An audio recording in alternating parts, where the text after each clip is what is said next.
Black single dad gave a ride to a woman in a torn dress, not knowing she'd fled a billionaire groom. The Georgia heat hit like a slap in the face, even with the AC cranked up in Tyrell's old Honda Civic.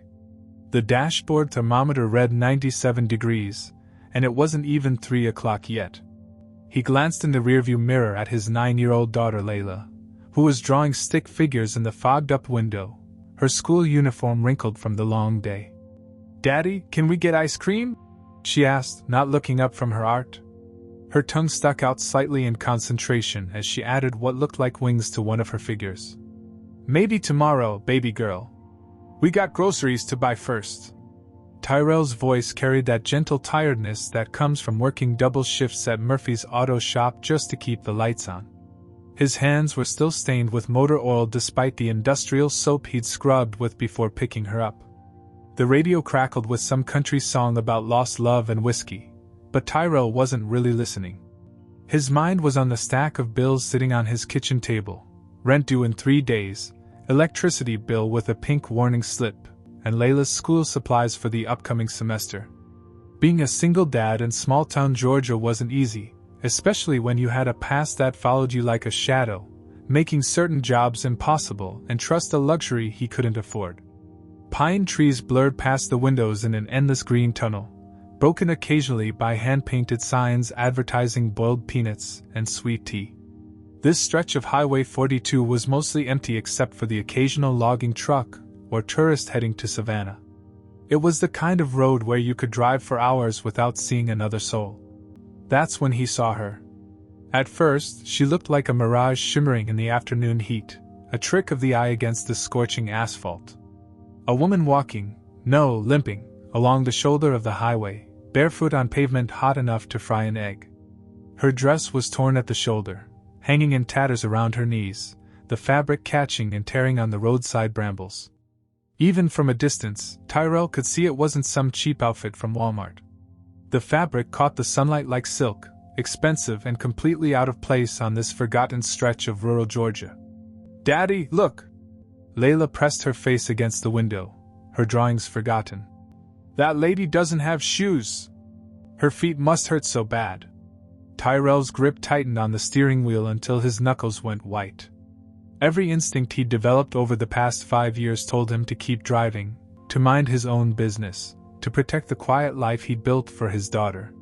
He'd learned the hard way that getting involved in other people's problems could cost you everything: your freedom, your safety, sometimes your life. But something about the woman's posture, the way she kept looking over her shoulder like prey being hunted, the desperate rhythm of her uneven steps, reminded him of someone else. Someone he'd failed to save a long time ago.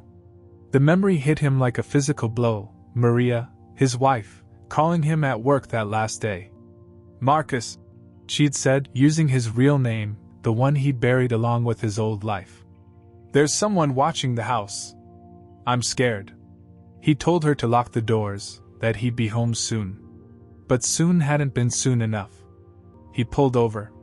The woman spun around as his car approached, her eyes wide with the kind of terror that comes from running out of options. Up close, Tyrell could see she was probably in her late 20s, with dark hair that had escaped from what must have been an elaborate updo. Mascara streaked down her cheeks in black rivers, and there was a small cut on her lip that looked fresh. But it was her eyes that got to him. They held the same haunted look he'd seen in his own mirror for years, the look of someone who'd learned that the world wasn't safe and probably never would be again. "Ma'am?" Tyrell rolled down his window but kept the engine running, ready to leave if this turned dangerous. "You okay? You need me to call someone?" She took a step back, clutching what remained of her dress with hands that shook like autumn leaves. I need to get somewhere. Anywhere but here. Please." Her voice was educated, refined, definitely not from around here. There was money in that accent, the kind of polish that came from private schools and cotillion classes. "Where's your car? What happened?" "I don't have one." She looked back down the road like she expected to see pursuers cresting the hill. "Look, I know this looks crazy, but I need help. I can pay you whatever you want." Tyrell studied her face, looking for signs of drugs or mental illness, Anything that might explain why a woman in an expensive dress was walking barefoot on a Georgia highway. No wedding ring, but there was a pale band on her finger where one had been recently. The dress looked like something from a bridal magazine, or what was left of one. The pieces didn't add up, and that made every survival instinct scream warnings. "Daddy," Layla whispered from the back seat, her voice small and concerned. "She's bleeding." Tyrell looked closer and saw the scrapes on the woman's feet, small dots of red on the hot pavement. Whatever had happened to her, she'd been running for a while, and desperation had a way of making people dangerous, both to others and themselves. "Please," the woman said, stepping closer to the car. "I just need to get to the next town. I won't cause any trouble, I promise." Tyrell's phone buzzed against his hip. A text from his parole officer: "Check in tomorrow at 2 p.m. Don't be late. Any missed appointments will result in immediate violation proceedings." The reminder hit him like a cold splash of water. He was still on probation, still walking the thin line between his old life and the quiet existence he'd built for Layla. Getting involved with a stranger in obvious trouble was the last thing he should do. But then the woman looked directly at him, and for a split second, he saw Maria in those desperate eyes. Maria, who died because he couldn't protect her from the consequences of doing the right thing. Maria, who had made him promise with her dying breath to be better, to help people when he could, to make sure their unborn daughter grew up in a world where good people stood up for each other. "Get in," he said, unlocking the doors. Tyrell woke to the smell of coffee brewing and the familiar sound of Saturday morning cartoons playing softly in the living room. For a blissful moment, his mind was blank, focused only on the golden sunlight streaming through his bedroom blinds and the prospect of pancakes with Layla. Then reality crashed back like a cold wave, and he remembered the woman sleeping on his couch. He'd changed his mind at the last second. When they'd reached the Macon bus station the night before, Eliza had looked so lost, so vulnerable, standing there with nothing but a torn dress and $23 she'd found in her purse, that he couldn't just abandon her. The Greyhound ticket counter had closed for the night, and the waiting area was filled with the kind of people who preyed on women traveling alone. Against every survival instinct he'd developed over the past 5 years, against every rule of witness protection, he'd brought her home. Just for one night, he told himself as he'd given her a spare blanket and pillow. Just until she figures out her next move. Now, padding quietly down the hallway in his socks, careful not to wake either of them too early, he wondered if he'd made the biggest mistake of his life. The morning news was already murmuring from the television, and his stomach clenched with a familiar anxiety. In his experience, nothing good ever came from unexpected overnight guests and morning news broadcasts. Layla was already dressed in her favorite Saturday outfit, purple leggings and a t-shirt with a sparkly unicorn, sitting cross-legged on the floor with a bowl of cereal, watching cartoons with the volume turned low. She was a considerate kid, always thinking about others, probably a trait she'd inherited from her mother. Eliza was curled up on the couch under his old army blanket, still wearing yesterday's torn dress. In the morning light filtering through the living room windows, she looked younger somehow, less like a runaway bride and more like someone's daughter who'd gotten in over her head. "Morning, baby girl," Tyrell whispered, ruffling Layla's hair. The familiar ritual calmed his nerves slightly. "You sleep okay? You're up early for a Saturday." "Uh-huh. I was quiet so I wouldn't wake up the lady." "Is she gonna be okay, Daddy? She seemed really sad last night." "I hope so, sweetheart." Tyrell glanced at Eliza's sleeping form, noting the way she clutched the blanket even in sleep, like she was afraid someone might take it away. "What do you want for breakfast?" "I was thinking maybe pancakes. Can I have the ones with the blueberries? And maybe some bacon?" "Sure thing. Let me get the coffee started first." Tyrell was halfway to the kitchen, already planning the morning routine that had become their weekend tradition, when Layla grabbed the remote and flipped from cartoons to the news. She liked to pretend she was grown up sometimes, watching the same channels her dad did, mimicking his habits in the way children do. "In our top story this morning," the anchor's polished voice filled the small living room, professional and urgent. "The search continues for Elizabeth Hartwell, who disappeared just hours before her wedding to tech billionaire Brandon Kessler. The FBI has been called in to assist with the investigation after what sources are calling suspicious circumstances surrounding the bride's disappearance. Tyrell's blood turned to ice, every muscle in his body going rigid with recognition and fear. There on the screen was Eliza's face, a professional headshot showing her with perfect makeup, styled hair, and a brilliant smile that reached her eyes. She looked nothing like the terrified, battered woman who'd climbed into his car yesterday, but it was definitely her. The same bone structure, the same intelligent eyes, just polished and presented for public consumption. The couple was scheduled to marry yesterday afternoon at Atlanta's historic Fox Theater in what was being called the wedding of the year.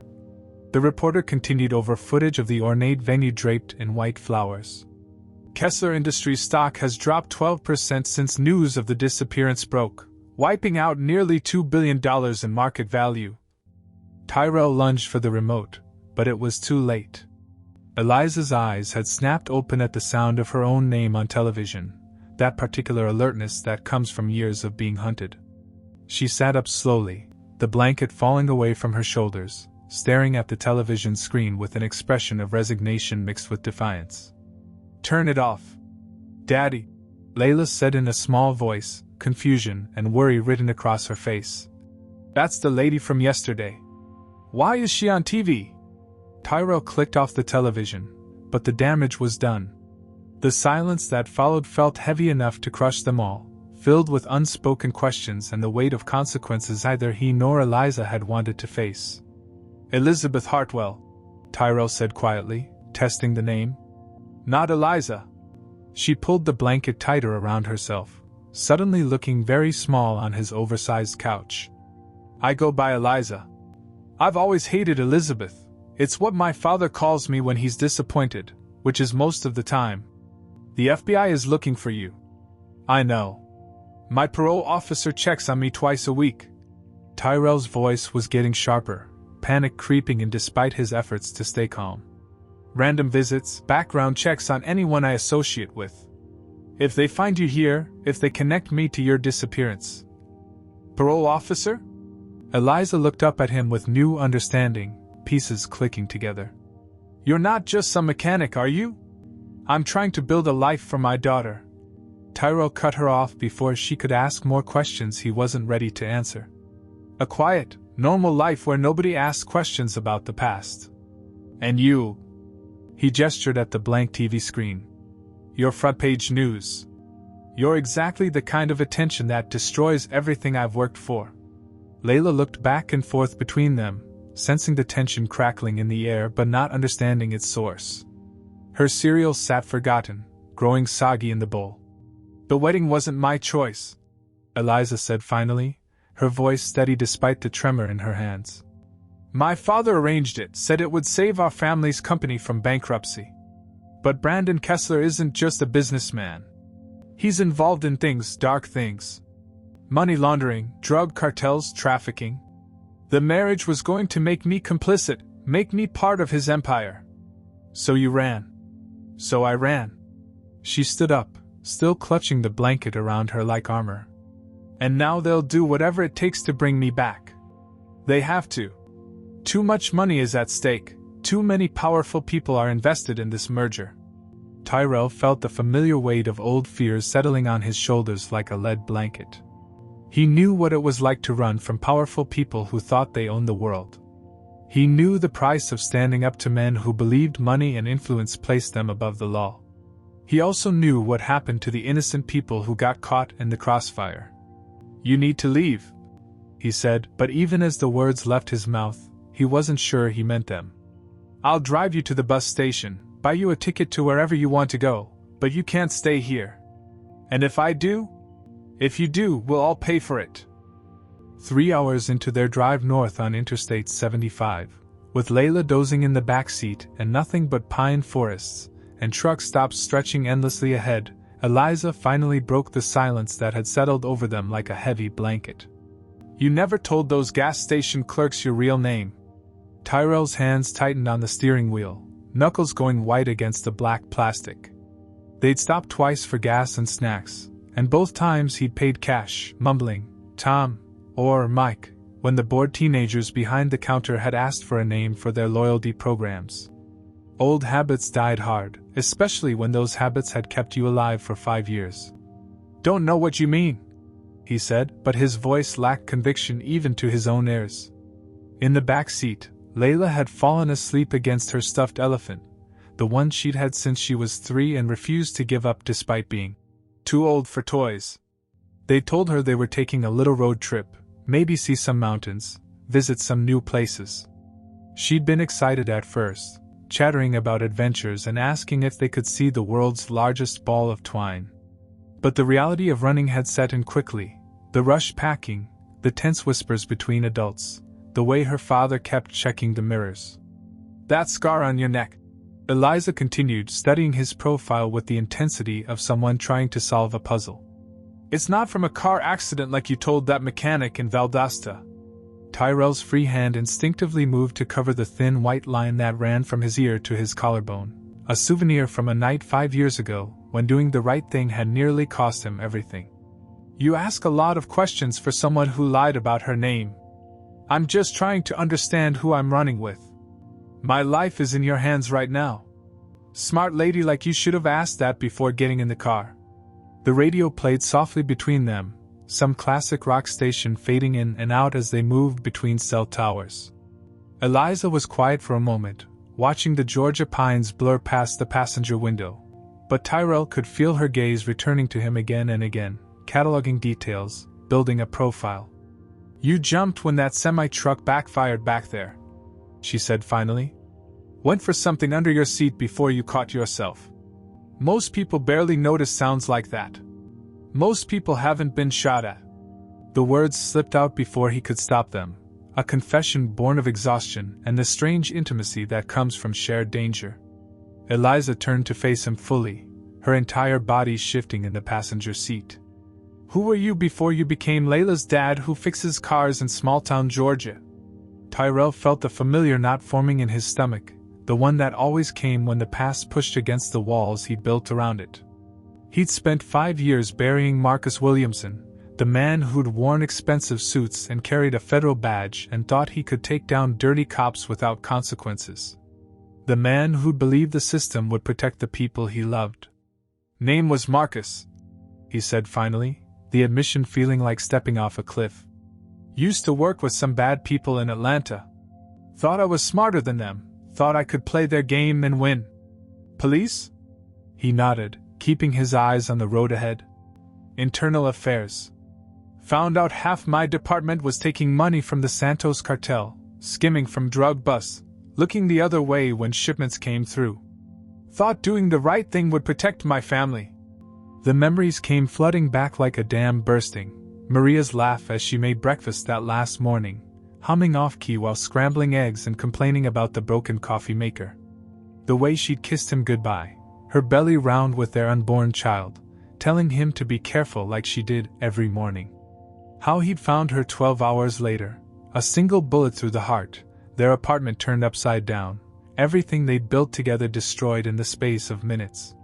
"They finished your wife," Eliza said softly, and it wasn't a question. "Warning shot." Tyrell's voice was flat, emotionless, the tone he perfected for giving testimony in federal court. "Let me know what happened to snitches who forgot their place. Feds put me in witness protection after that, gave me a new name, a new history, moved us here. But they couldn't give Maria back. And Layla? Wasn't even born yet. Maria was 6 months pregnant when she died." He glanced in the rearview mirror at his sleeping daughter, her face peaceful in the afternoon light. "Emergency C-section. Layla fought for 3 months in the NICU before she was strong enough to come home. Weighed less than 3 pounds when she was born." The silence stretched between them, filled with the weight of loss and the particular grief that comes from knowing your choices have consequences for the people you love most. Eliza was quiet for a long time, staring out at the passing landscape, and when she finally spoke, her voice was barely a whisper. "Brandon used to tell me I was lucky," she said, her fingers unconsciously moving to her wrist where Tyrell could see the faint yellow remnants of finger-shaped bruises. "Lucky to have someone love me enough to take care of me, to worry about my safety, to make all the hard decisions so I didn't have to. Lucky to never worry about money or security or what tomorrow might bring. But it wasn't love. No. It was ownership. She touched her cheek where a faint bruise was still visible beneath carefully applied makeup. The first time he hit me, he bought me a necklace worth more than most people make in a year. Apologized for hours, said stress from work made him do things he didn't mean, that he'd never forgive himself if he hurt me. But it kept happening. It got worse. The apologies got shorter, the gifts got more expensive, and the excuses got thinner. She was quiet for a moment, lost in memories that made her shoulders tense. The wedding was supposed to be the perfect ending to our perfect love story, complete with magazine spreads and celebrity guests. But I knew if I married him, if I legally became his property, I'd never leave alive. A black SUV had been following them for the past 15 miles, maintaining the same distance, matching their speed changes perfectly. Tyrell had first noticed it when they'd passed the last exit, 3 cars back and trying to look casual. Now his blood ran cold as he realized they weren't as invisible as he'd hoped. "Eliza," he said quietly, not wanting to wake Layla. "We've got company." She turned in her seat, following his gaze to the rearview mirror. When she saw the SUV, her face went pale. "How did they find us so fast?" Tyrell was already calculating distances to the next exit, alternate routes, the contents of the emergency bag he kept in the trunk from his old life. "Same way they found you the first time. They're not just rich, they're connected." "What do we do?" "We disappear," Tyrell said, his voice taking on a different quality, becoming the man he'd been before witness protection had turned him into a small-town mechanic. "And we do it now." The Sleepy Pine Motel looked like every other forgotten roadside stop that dotted the rural highways of Tennessee, peeling paint the color of mustard, a flickering neon sign that buzzed like an angry wasp, and a parking lot full of potholes that could swallow a small car. Tyrell had chosen it specifically because it was the kind of place that didn't ask questions, took cash without requiring ID, and catered to people who needed to be invisible for a while. He'd been catastrophically wrong about being safe. "Stay close to me," he told Layla as they walked across the cracked asphalt toward their adjoining rooms.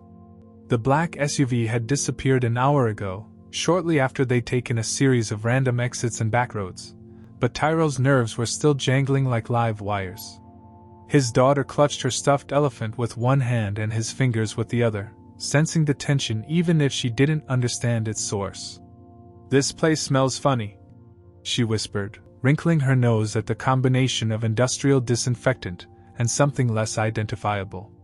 "I know, baby girl. It's just for tonight. Can we get pizza? I'm really hungry, and that gas station sandwich was gross." "Sure thing. Let me get you settled first, then we'll order something good." Eliza unlocked the door to room 12 while Tyrell handled room 13, both of them moving with the efficient wariness of people who'd learned not to trust appearances. The rooms were clean enough, if dated, with paisley bedspreads that had seen better decades and furniture that looked like it had been purchased wholesale from a hospital liquidation sale.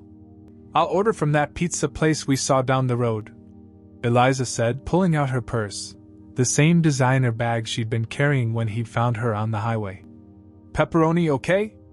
Extra cheese too," Layla called out, already claiming the bed closest to the window and bouncing experimentally on the mattress. Tyrell was checking the locks on both the door and window, testing the chain latch and making sure the curtains were fully closed, when he heard Eliza gasp from the next room. It wasn't a sound of surprise or frustration, it was the sharp intake of breath that comes with genuine fear. "Oh my God! Oh my God, no!" He found her standing frozen beside the bed, staring at her purse with the expression of someone who'd just discovered a snake in their house. The contents were scattered across the faded bedspread: wallet, lipstick, tissues, breath mints, and there in her trembling hands, a small black device no bigger than a button battery. "GPS tracker," Tyrell said, his voice dropping to the deadly calm tone that had once made cartel lieutenants nervous. "How long have you had that purse?" "Since yesterday morning. I grabbed it when I ran from the church, threw in some cash and my ID." Her face had gone white as understanding dawned. Brandon must have planted it before the wedding. He said he'd had it specially made for me, called it an early wedding present. The sound of car doors slamming in the parking lot cut through the evening air like gunshots. Tyrell moved to the window and peered through a gap in the curtains. 3 men in dark suits were walking toward their rooms with the purposeful stride of professionals who knew exactly where they were going. They moved like federal agents, but something in their bearing suggested a different kind of authority, the kind that came from working for people who didn't worry about warrants or constitutional rights. "Layla!" Tyrell called out, but there was no answer from the adjoining room. His blood turned to ice water. He rushed to the connecting door, the one that should have been unlocked between their rooms, but the handle wouldn't turn. Locked from the other side. "Layla!" He pounded on the door, not caring who might hear. Still nothing. In one fluid motion born of desperation and fury, Tyrell kicked the door off its hinges, the cheap wood splintering like kindling. He burst into room 13, Eliza right behind him, but the room was empty. The window was open, curtains fluttering in the evening breeze like surrender flags. His daughter was gone. His phone buzzed against his hip, an unknown number flashing on the screen. "We have the girl." The voice was smooth, educated, with the casual confidence of someone accustomed to being obeyed. "My name is Brandon Kessler. I believe you have something that belongs to me. If you hurt her..." Tyrell's voice was barely human, a growl that came from somewhere deep and primal. "Relax, Mr. Williamson. Yes, I know who you really are. Former Internal Affairs Detective Marcus Williamson, Witness Protection Program, tragic backstory involving deceased wives and premature babies. Very compelling stuff, really. Your daughter is safe. For now. But her continued well-being depends entirely on your cooperation." Tyrell's hand was shaking as he gripped the phone, rage and terror warring in his chest. Beside him, Eliza had gone completely still, tears streaming down her face as she listened to her ex-fiancé's voice. "What do you want?" "Elizabeth, of course. Along with whatever lies she's filled your head with about me and my business associates. You have 1 hour to bring her to the old Magnolia Estate, 15 miles south of your current location. I'm sure a man with your background can find it easily enough. And if I don't, then your daughter learns firsthand why people don't run from me. Come alone, Mr. Williamson. Or rather, come with Elizabeth but no one else. No police, no federal marshals, no clever rescue plans. Just a simple exchange, her life for yours." The line went dead. For a moment, Tyrell just stood there in the destroyed doorway, staring at the empty room where his daughter had been sleeping safely just minutes before. Then something shifted inside him, like a lock clicking open on a door he'd kept sealed for 5 years. The walls he'd built around Marcus Williamson crumbled, and the man who'd survived undercover operations and cartel death threats stepped back into the light. The quiet, careful mechanic who worried about parole check-ins and parent-teacher conferences was gone. In his place stood someone harder, colder, infinitely more dangerous. "We're going to get her back," he told Eliza, his voice completely different now, not the gentle father she'd come to know, but the federal agent who'd once stared down corrupt cops and cartel enforcers. "How? They'll finish us both the moment we walk in."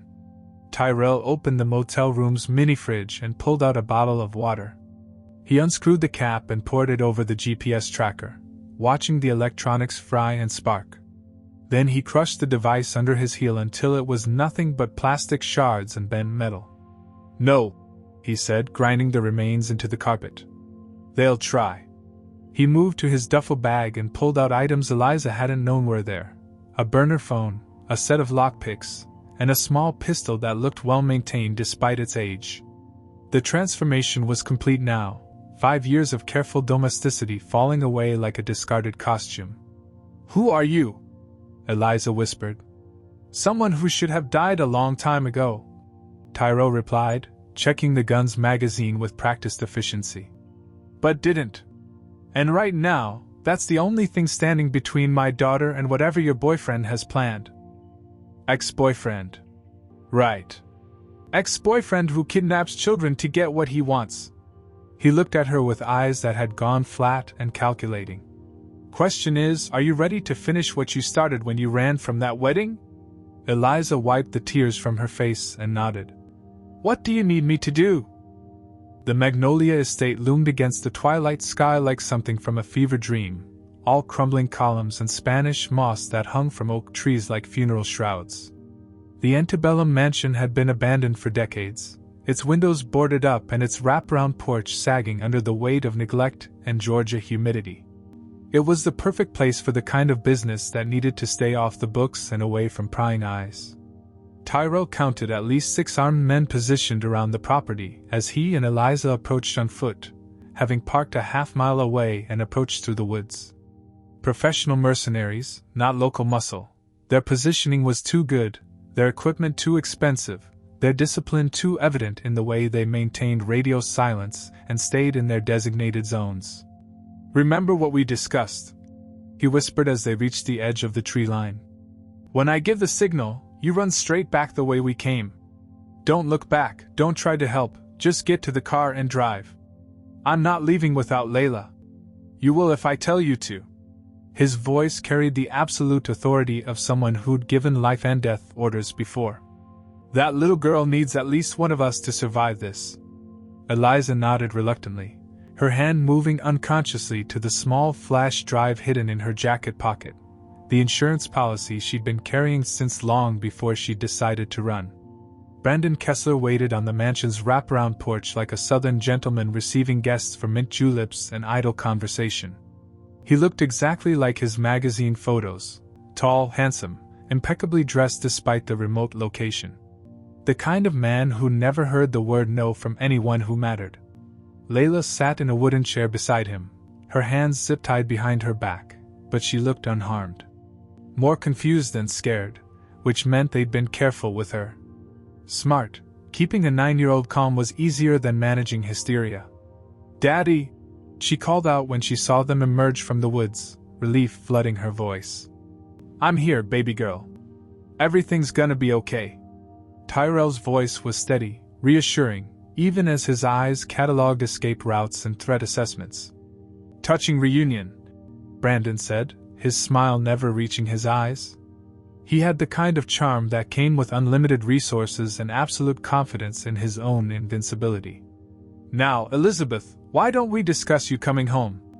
We have a wedding to finish, after all. The guests are still waiting. There's not going to be a wedding, Eliza said, stepping forward with more courage than Tyrell had expected. Her voice was stronger than he'd ever heard it, carrying an edge of steel that hadn't been there when he found her on the highway. I know what you really are, Brandon. What your family business really does. Careful, darling. You're talking about things a sheltered little rich girl couldn't possibly understand. Money laundering for the Santos cartel? Eliza pulled the small flash drive from her pocket, holding it up like a weapon. Offshore accounts in the Caymans, shell companies in Delaware, arms dealing through your shipping subsidiaries? I understand perfectly. I've been downloading files from your private server for months. Brandon's composure cracked slightly, the polished mask slipping to reveal something uglier underneath. You've been busy. Call it insurance, Eliza said. In case you ever tried to hurt me worse than you already had. Tyrell felt his blood turn cold at the mention of Santos, the name hitting him like a physical blow. The same cartel that had finished Maria. The same organization he'd spent 2 years infiltrating, documenting, and ultimately destroying through federal court testimony. The same people who'd put a price on his head that had never been officially lifted. Small world, he said quietly, pieces clicking together in his mind. Brandon's eyes sharpened with interest. You recognize the name, don't you, Mr. Williamson? Or should I say, Detective Marcus Williamson? The man who cost Miguel Santos $50 million in seized assets and put half his operation behind bars. You son of a bitch. Miguel never forgot about you, you know. When I told him I was having trouble with a runaway bride and her troublesome new friend, he was very interested to learn that the famous ghost cop was still alive. Brandon nodded to one of his men positioned in the trees. He sends his regards. The shot came from somewhere in the darkness beyond the porch lights. Tyrell Dove left, pulling Eliza with him as the bullet shattered the wooden railing where his head had been a split second before. Old reflexes kicked in, muscle memory from operations that had gone sideways in back alleys and abandoned warehouses. "Run!" he shouted, but Eliza was already moving, not away from the danger, but toward it. She sprinted up the porch steps, directly at Brandon and Layla. "Get away from her!" Brandon drew a pistol from his jacket, a chrome-plated automatic that probably cost more than most people's cars. He aimed it at Tyrell with the casual confidence of someone who never missed what he was aiming at. "This ends now, detective. 5 years too late, but better than never." But Eliza was faster than anyone had expected. She threw herself between them just as Brandon pulled the trigger, the sound echoing across the abandoned estate like thunder. The bullet caught her in the shoulder, spinning her around and sending her crashing into the porch railing. But she kept moving, rolling toward Layla's chair with desperate determination, her good hand reaching for the zip ties that bound the girl's wrists. Tyrell's training took over completely. He came up firing with the small pistol he'd concealed in his jacket, using the brief distraction Eliza had created. 2 shots, center mass, the way he'd been taught at Quantico a lifetime ago. Brandon dropped to the porch boards, his expensive suit spreading red across the weathered wood. The estate erupted in gunfire as Brandon's men converged on their position. Tyrell grabbed Layla, cutting her restraints with a knife he'd taken from one of the guards during their approach through the woods. "Stay down, baby girl!" "The flash drive!" Eliza gasped, blood seeping through her fingers as she pressed them to her shoulder wound. "It's everything. Bank records, cartel connections, federal crimes, all of it documented." Sirens wailed in the distance, growing louder by the second. Someone had called the police. "Did you?" Eliza smiled through the pain, her face pale but defiant. "Anonymous tip 40 minutes ago, along with copies of some very interesting financial documents. Sometimes having money means knowing which journalists to call and which FBI agents still care about doing their jobs." As the first police cars came screaming up the estate's long driveway, followed closely by unmarked federal vehicles, Tyrell held his daughter close and watched Eliza struggle to her feet. She was bleeding, battered, probably in shock, but for the first time since he'd met her, she looked truly free. The terrified woman in the torn wedding dress was gone, replaced by someone who'd found her own strength in the worst possible circumstances. "Is it over, Daddy?" Layla whispered against his chest. Tyrell looked at the flash drive in Eliza's trembling hand, evidence that would destroy not just Brandon Kessler but the entire Santos cartel operation, taking down money launderers and criminals who'd thought themselves untouchable. "Yeah, baby girl," he said, watching federal agents swarm the estate. "It's finally over." The morning sun streamed through the kitchen window of the small white house on Maple Street, casting long shadows across the worn but clean linoleum floor and illuminating dust motes that danced in the golden light. Tyrell, now officially David Chin according to his meticulously crafted new documentation, stood at the stove flipping blueberry pancakes while Layla practiced her ballet positions at the breakfast table, her arms extended in perfect lines that would have made her instructor proud. "Daddy, look! I can hold my arabesque for a whole minute now," she announced, balancing gracefully on one foot with the kind of unconscious poise that seemed to come naturally to 9-year-old girls. "Beautiful, baby girl. Miss Sarah teach you that?" "Uh-huh. She said I have natural talent and maybe I could try out for the youth company next year if I keep working hard." Layla's face glowed with pride and possibility, the kind of expression that had been rare during their years of careful hiding. 8 weeks had passed since the shootout at the Magnolia estate. 8 weeks since the FBI had taken down what remained of the Santos cartel operation and dismantled Brandon Kessler's money laundering empire piece by piece. The flash drive Eliza had risked everything to steal had contained enough evidence to put dozens of people behind bars for life. Bank executives, shipping company CEOs, and the kinds of men who thought their wealth made them untouchable. As a reward for their cooperation, and given the very real threats that would always exist as long as certain people remembered their names, the federal marshals had offered them all new identities in the Witness Protection Program. This time, they'd done it right. No half-hearted relocations, no bureaucratic shortcuts, no loose ends.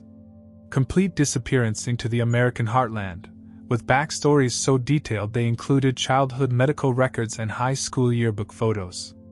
Cedar Falls, Iowa, wasn't exactly Atlanta or even small-town Georgia, but it was peaceful in a way that felt earned rather than imposed.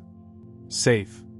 The kind of place where neighbors knew each other's names and borrowed lawn-mowers without asking, where the biggest crime was someone leaving their car unlocked overnight, and the most exciting news was usually related to high school football scores.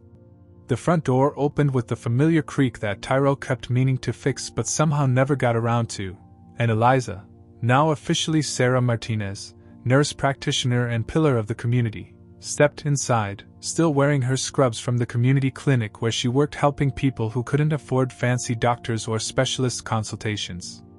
Her shoulder had healed remarkably well, leaving only a small scar hidden beneath her shirt and a slight stiffness on cold mornings that she never complained about. "How was your day?" Tyrell asked, the question part of a routine that had developed naturally over the weeks, domestic rhythms that felt as comfortable as old clothes. "Good. Mrs. Henderson's diabetes is finally under control, and I think we caught Mr. Garcia's heart condition early enough to make a real difference." She hung her keys on the hook by the door, a gesture so normal it still amazed her sometimes. "Jimmy Patterson brought me a drawing he made of me taking care of his mom. Kid's got real artistic talent. And how's my star ballerina?" Eliza, Sarah, ruffled Layla's hair as she passed, the casual affection of someone who'd earned the right to be part of their family unit. "I learned a new jump today. Want to see? It's called the Grand Jeté and it's super hard but I almost have it perfect. After dinner, sweetheart. Let me get changed first, and then you can show me everything you learned." They'd fallen into routines like this without really planning it, small domestic rituals that felt both natural and miraculous. Sarah would come home from the clinic, tired but satisfied from work that actually helped people instead of just making money. Tyrell would have dinner ready. He'd discovered he actually enjoyed cooking, finding peace in the simple alchemy of turning raw ingredients into something nourishing.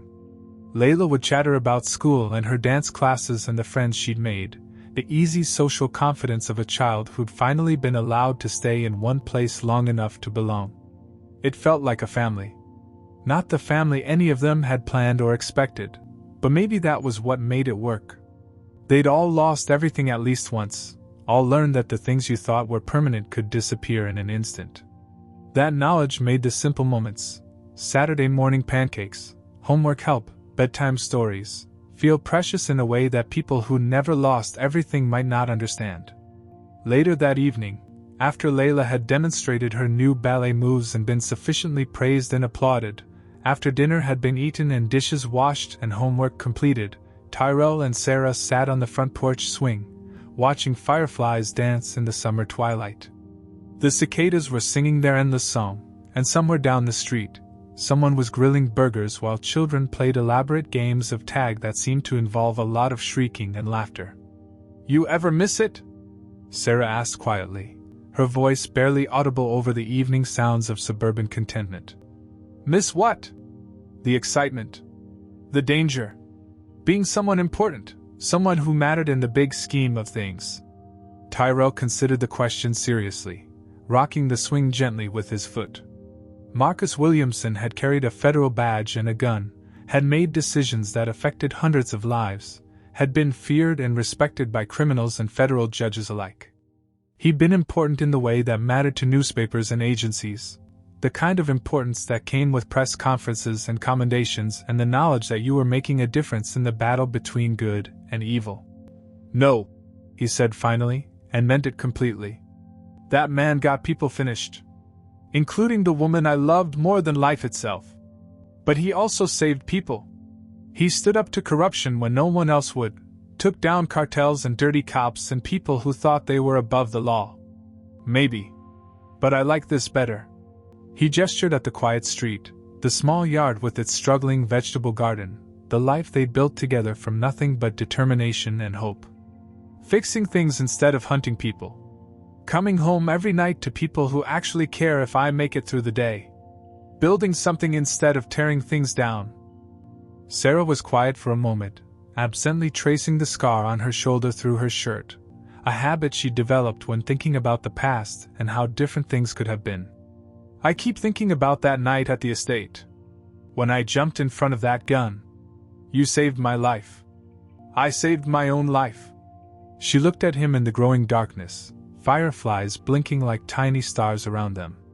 For the first time in my entire existence, I made a choice that was completely mine. Not my father's, not Brandon's, not some decision made to please other people or avoid consequences. That's when I knew I was finally free. They sat in comfortable silence, the swing creaking gently as they rocked back and forth, each lost in thoughts about the journey that had brought them to this front porch in small-town Iowa. Tyrell found himself studying her profile in the yellow glow of the porch light. The strong line of her jaw, the way her hair had grown out from that desperate, elegant updo she'd worn the day he found her. She looked younger now, more like herself rather than the polished society woman she'd been trained to be from birth. "Can I ask you something?" he said. "Always. What would you do if you could start over? No name, no money, no history, just the truth of who you actually are?" Sarah smiled, and it was like watching the sun rise after the longest night of winter. "I already did." The words hung in the air between them, full of possibility and hope and the quiet recognition of something neither was quite ready to name yet, but both could feel growing stronger every day. It was there in the way she remembered exactly how he liked his coffee, in the way he saved the funny stories from work to tell her at dinner, in the way they both loved watching Layla discover who she was becoming when she didn't have to be afraid. "Yeah," Tyrell said softly, reaching over to take her hand, marveling at how right it felt, how natural. "So did I." Above them, the stars were coming out one by one, and for the first time in either of their lives, either of them felt the need to run towards something or away from something else. They were exactly where they belonged, with exactly the people they were meant to be with, building exactly the kind of life worth protecting. In the distance, a train whistle sounded, not a warning or a call to flight, but simply the sound of the world continuing to turn, carrying people toward destinations they'd chosen for themselves rather than had forced upon them. It was the sound of freedom, and it was beautiful.